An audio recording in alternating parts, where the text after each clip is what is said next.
Hello, welcome again to FAIRtax Power Radio. I'm Bob Paxton. I'm Bob Scarborough. And we are the FAIRtax Guys. Again, so Blowing somehow your audio drops out when you say that. I'm not sure what's happening there, but you can it try. out, blowing the dust out of the microphone. Yeah. Oh, okay. There we go. Well, we Not are a problem. back again. And I hope you got to see last week's edition of FAIRtax Power Radio, a very good interview that Americans for Fair Taxation President Steve Hayes did with the Carolina Journal up there in North Carolina, where you are, Bob. And Yes, sir. invite people to go back to our YouTube channel and check that out, or we can check that out on Rumble as well. I don't mention this an awful lot, but we do archive our FAIRtax Power Radio episodes on Rumble, and Yeah. check that out as well. So we took, but of course, last week when we had Steve's interview on, we did not have time to dig into what the Congress critters are up to. But this week, I'm going to get you something. I got something that I guarantee is going to baffle you. Okay. I'm going to baffle you with something here, but not this first one. Our first contestant on the FAIRtax Power Radio Congress.gov is HR 4391 to amend the Internal Revenue Code to treat certain assisted reproduction expenses as medical expenses for the taxpayer. We've seen that one before. I think that was around last year, and we kind of snickered at that a little bit too. Just rearrange the words and put it back in there. It comes out with the same kind of generalization every time. Yeah, so just when you think assisted reproduction, that could conjure up a certain mental image. Of course, what they're talking about is artificial, insemination and stuff like that. Petri dish, test tube babies they used to call them. So this is assisted reproduction expenses as medical expenses. I would think that kind of makes sense, but why should that be in the tax code? That's crazy. Okay, let's scoot on. HR 4369. Here we go. In the tax code like that, but why in the tax code? I mean, they're meaningful, but why in the tax code? Why? Okay, explain this one to me. To amend the Internal Revenue Code to get this, deny the energy credit to property located on prime or unique farmland, as defined by the Secretary of Agriculture in Part 657, Title 7 Code Federal Regulations. If you're on prime farmland and you're denying the energy credit, if such property is used for generating solar energy. You got that? Yeah, but we see that a lot around here too on open land. Yes, you've got some good farmland there in North Carolina, but using some of the farmland which either had tobacco on it or cattle even. Some repurposed. Of course, hay production is big, but that means growing grass so tall that you can't cut it with a regular lawnmower. So they have the array of solar collectors angled south, of course. Yeah. It's interesting to see all of that, and they tend to proliferate even overnight sometimes. There's a lot of that east of where we are as you're heading toward. Yeah. Yeah. Well, so apparently, if you're generating solar energy on prime or unique farmland, this bill wants to deny you the energy credit. I'm not even going to try to figure that one out, but that's just there with the Congress critters messing with the tax code. Now, this is the one that I guarantee you I'm going to fool you with. HR 4357 to amend the Internal Revenue Code to make the look-through rule for related controlled foreign corporations permanent. Okay, can you figure that one out? The look-through rule for, say that part one more time. The look-through to amend the Internal Revenue Code to make the look-through rule for related controlled foreign corporations, to make that permanent. Look-through. Okay, So, I did. I looked that up. What did it say? I looked that up. Dig this. First deal, a controlled foreign corporation is a foreign corporation of which more than 50% of the vote or value is owned by U.S. shareholders. who each own at least 10% of the voting stock. So I don't know if this is the case or not, but there's a company down in Brazil, Embraer, that builds corporate jets and regional jets. And if more than 50% of that company was controlled by U.S. shareholders, I don't know if they are or not, but if that was the case, that would be considered a controlled foreign corporation, a corporation that's in a foreign country, but U.S. people hold a majority interest in it. Now, continuing, the look-through rule under Internal Revenue Code Section 450, check that, 954C6, provides that dividends, interest, rents, and royalties that one CFC receives or accrues from a related CFC are not treated as foreign personal holding company income. Foreign personal holding company income is a type of subpart F income, which is subject to U.S. federal taxation even before the U.S. shareholder receives an actual dividend distribution from the CFC. Now, can we get rid of that and replace it with a fair tax? Yeah, absolutely, because it's going to make the foreign companies probably going to move to the United States because of the favorable tax position that we would be in with the fair tax. If we would pass the fair tax, that would be obsolete. Everyone would come here. There would be no corporate income. I think I'm going to put that one in the Hall of Shame just because it's going in there. Once you look it up and see what all that junk is behind it, you say, gosh, we have got the worst tax code anywhere on the planet.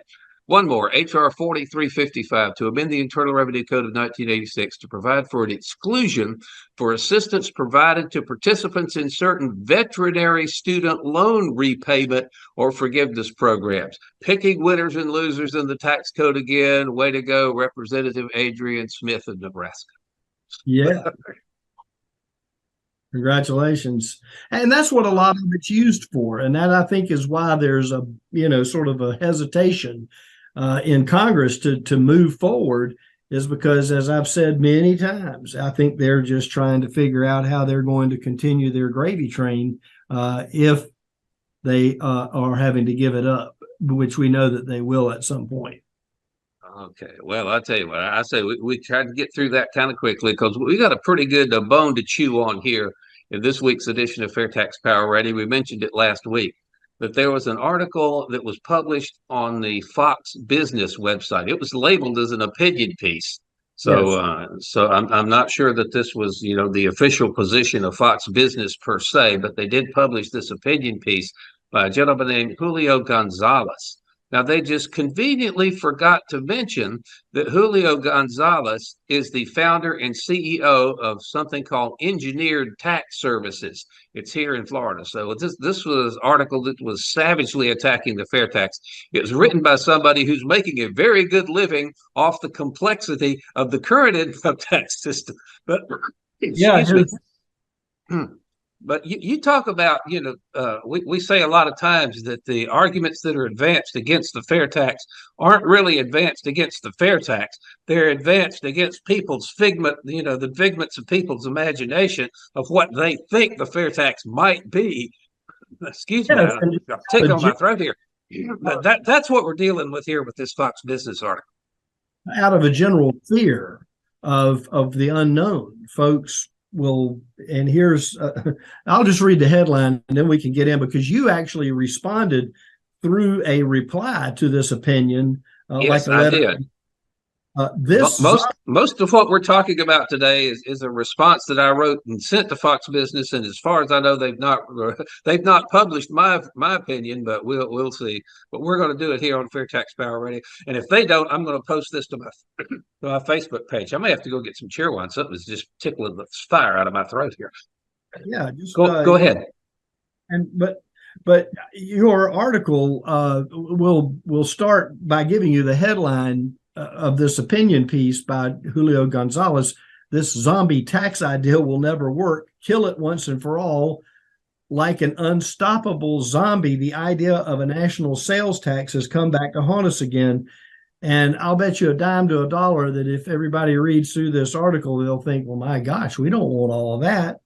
But there's a reason. Okay. There's a reason for him writing this article. And it's to stave his business more than likely. And absolutely. So listening. That's just my opinion on what's going on here. Let's dig into what he actually said. His initial assertion about the fair tax is that it would be, and I'm quoting him here, extraordinarily regressive by its very nature, because low-income families spend a significantly higher proportion of their income than higher-income families, so they would naturally be hit the hardest. Now, we have seen that time and time and time again. And of course, way on farther down in that article, he made the assertion that this nightmare scenario that he spent the entire article painting might, with the emphasis on the word might, be mitigated somewhat by the prebate. And then he turns around and makes one of the most ridiculous statements I have ever heard from somebody opposing the fair tax, that the prebate would likely wind up being even more complex and more costly than collecting income taxes. I almost spit out my cheerwine when I read that. You just see that. Yeah. Well, and everybody's entitled to their opinion. But did he bring any receipts with him on that? Was that just his? He was just throwing that out there. He was just throwing that out there and saying, "Oh, this is going to be horribly regressive. The prebate might help, but it's going to be highly regressive by its very nature. So why don't you go ahead and shoot down this little thing and explain how the prebate would actually affect a low-income family?" Yeah, well, let's say a family of four makes $40,000 and spends every dime, all 40,000, on new goods and services. With the fair tax, the rate being 23% of every dollar spent, that family would pay $9,200 in fair tax at the cash register. However, the fair tax family consumption allowance, also known as the prebate, for a family of four is $39,440. The prebate would be 23% of that, or $9,071, with $9,071 being refunded to them monthly across the 12 months at the beginning of the month. That family took only $129 out of their own pocket to pay the fair tax. I'll repeat that again. Family allowance, fair tax prebate allowance for the family of four, $39,440. The prebate would be 23% of that, or $9,071.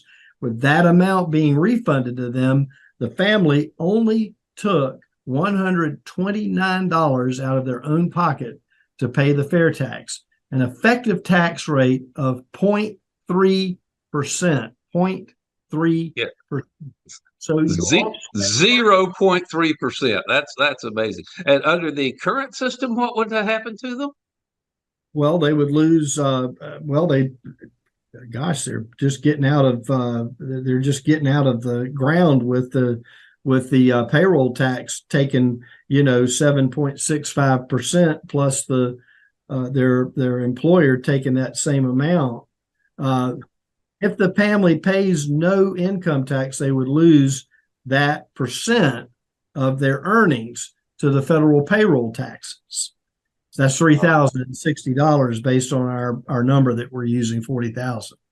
Yeah, it's clearly much less regressive than the current income and payroll tax system, and a much better deal for low income families, especially if mom is by herself and she's working two jobs to pay the bills and to have someone take care of the kids, et cetera. All the things. Yeah, I tell you what. Let's move on here. Bob, have you heard anything any more ludicrous than the idea that the prebate would wind up being more complex and costly than collecting income taxes? To calculate the prebate, you need two pieces of information. You need to know a family's household size. You need to know the poverty level for that household size, and that's it. Now, if you want to calculate somebody's income tax, you need hundreds and in some cases thousands of pieces of information to calculate what somebody owes in income tax. And then when you have all the figures you need, you've got to calculate that tax liability according to an ever-changing 70,000 plus page tax code that even professionals like this Mr. Gonzalez guy, I guarantee you he does not fully understand the entire tax code in his entirety. So if you're talking about comparing the complexity of the prebate to the complexity of the income tax, it's like you're comparing a clothespin to a Boeing 757. That's just laughable. Well, and I think a lot of it is just more smoke being blown over the general discussion as people begin to turn their attention to the opportunity that is within the fair tax. All these shots that are going across the bow are contain just a lot of shrapnel that doesn't do anything but get in the way of a good, honest discussion of what the fair tax can do and will do. Okay. So we need to kind of scoot through this so our time doesn't get away with us. Another major assertion that's in this article is that the fair tax would trigger hyperinflation and crash the economy. Now, if I may kind of paraphrase a well-known TV commercial, where's the proof? You can make that statement all you want to, but what have you got to back up? What economic studies can someone like Mr. Gonzalez cite that would back up that assertion? Now, I can tell you on behalf of the fair tax in February 2007, a Beacon Hill Institute study looked at the fair tax versus the income tax using 4 different measures. They concluded that real GDP would be up 8% 1 year after implementing the fair tax. That jumps to 11% in year 5 up to year 10. And the GDP growth of half of that, 4%, is considered fantastic under the income tax system. But this study says the fair tax would more than double that. The same study said jobs would be up 12% in year 1, 10% in year 5, 8% in year 10, and investment, dig this, would be up a whopping 75% in year 1, 86% in year 5, and 76% in year 10. Real wages would be up a steady 10% across the time frame, and he's saying that the fair tax is going to crash the economy. I mean, where's the proof? Dig into what the Professor Kendall did. Well, I'll say Mr. Gonzalez is probably going to crash his economy. That's why he's, handling things the way. Dr. David Kendall was a professor of economics at the University of Virginia's College at Wise. Yeah, we've had him on the program before here. He's really a cool guy. Back in 2005, Professor Kendall wrote to the then newly formed Presidential Advisory Panel on Tax Reform urging adoption of the fair tax. The letter was signed by 80 professional economists, including a Nobel Prize winner. And when you spoke with Dr. Kendall, he said that he had a large number of economists that agreed with what the letter said, but declined to sign it because they believed that the fair tax was a political impossibility. So here's the opening of that letter, the opening paragraph. We, the undersigned, business and university economists, welcome and applaud the ongoing initiative to reform the federal tax code. We urge the president and the Congress to work together in good faith to pass and sign into federal law H.R. 25 and S. 25, which together call for, number 1, eliminating all federal income taxes for individuals and corporations. Number 2, eliminating all federal payroll withholding taxes. Number 3, abolishing estate and capital gains taxes. And number 4, and most importantly, in my opinion, repealing the 16th Amendment. The letter concludes by saying, in summary, the economic benefits of the fair tax plan are compelling.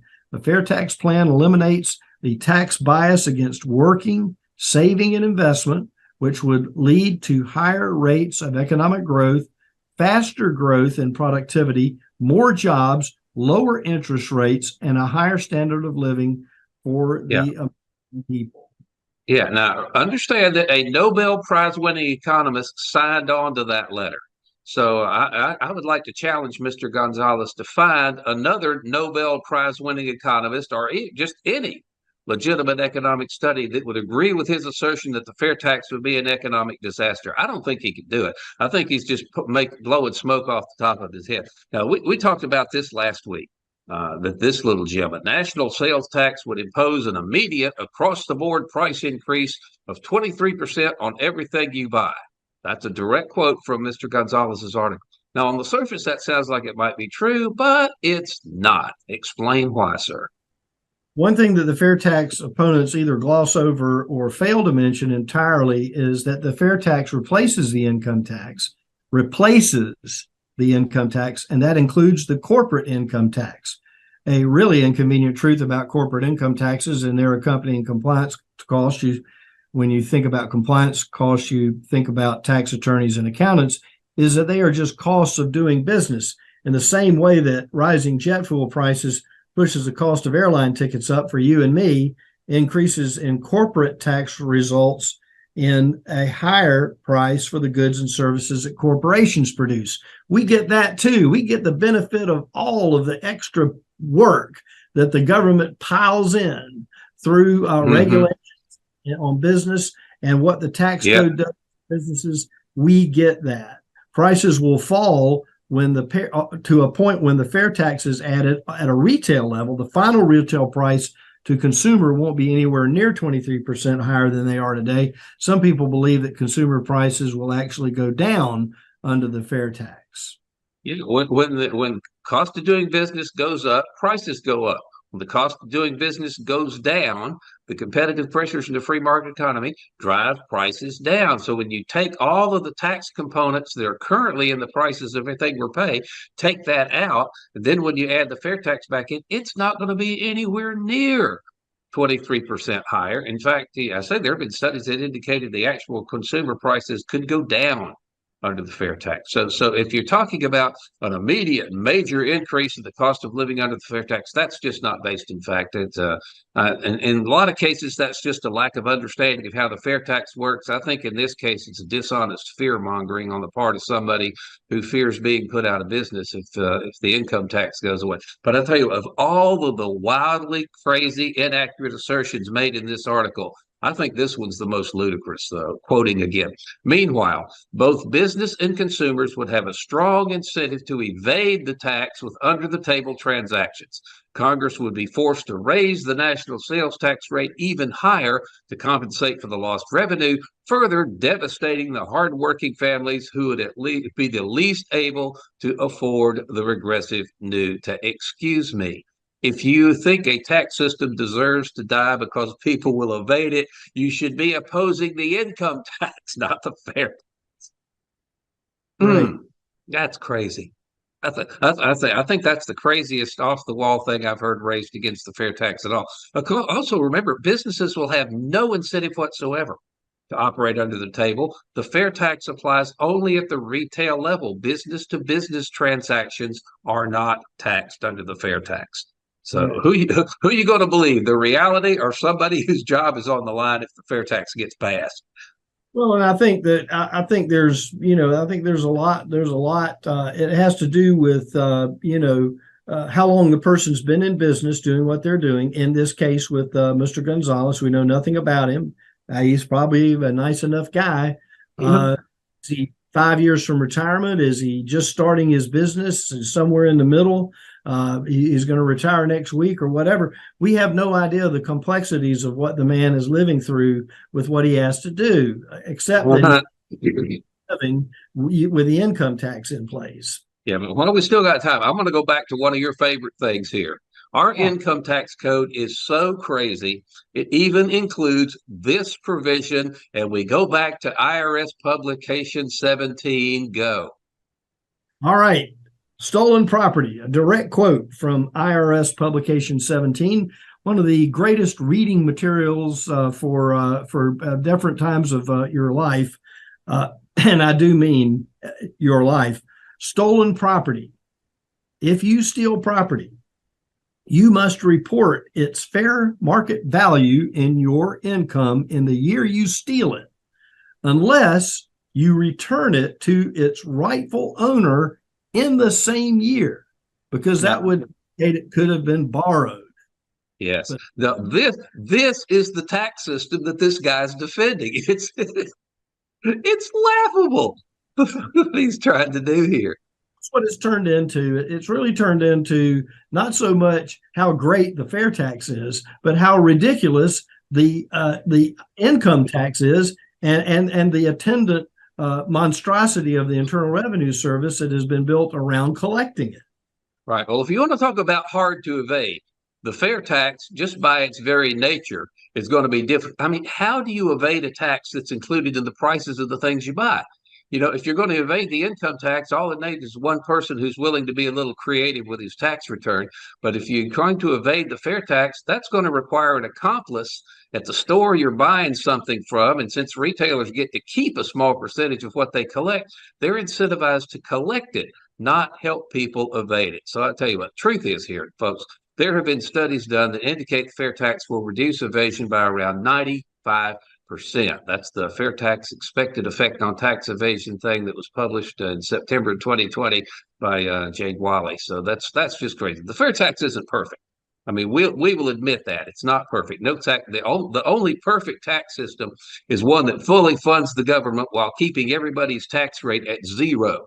And if somebody can pull that off, I'd like to see that done. But the fair tax is just markedly superior to the income taxes designed to replace by every conceivable measure. And when you have to go out and create as many straw men as this gentleman did when he wrote this opinion piece on Fox Business, it's just crazy that he can get away with saying stuff like that, because it's just not true.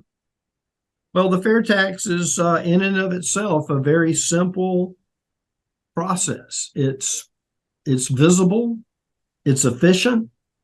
You don't have to worry about a whole lot getting in the way of compliance. You want to go buy an egg, you go buy that egg and you pay the tax. You go to dinner, take a trip, buy a yacht, car.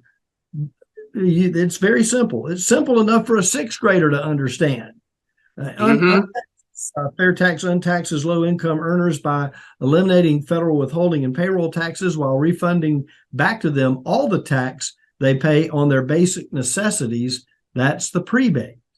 Pick up the next one there, Bob. Yeah, you're talking about, and this study showed it, that it will fair tax will unleash a level of economic growth that's just impossible under the income tax. That at the same time, it'll make the U.S. the most tax-friendly place in the world to do business. You talk about bringing outsourced jobs back to this country. The fair tax will do it. And I love that it eliminates tax returns, puts the IRS flat out of business, put a padlock on the front door. Goodbye.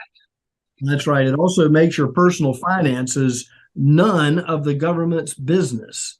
Privacy issues and the fact that everything's going electronic gives foreign governments and adversaries an opportunity to hack in to computers and networks that contain all of our sensitive information. Fair tax makes your personal finances none of the government's business because they don't get any of that information.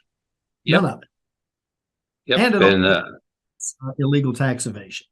Yeah, that's gone. So I tell you what, if you're new to the fair tax and you'd like to learn more, go to fairtax.org, read through the FAQ, read through some of the stuff under the research tab.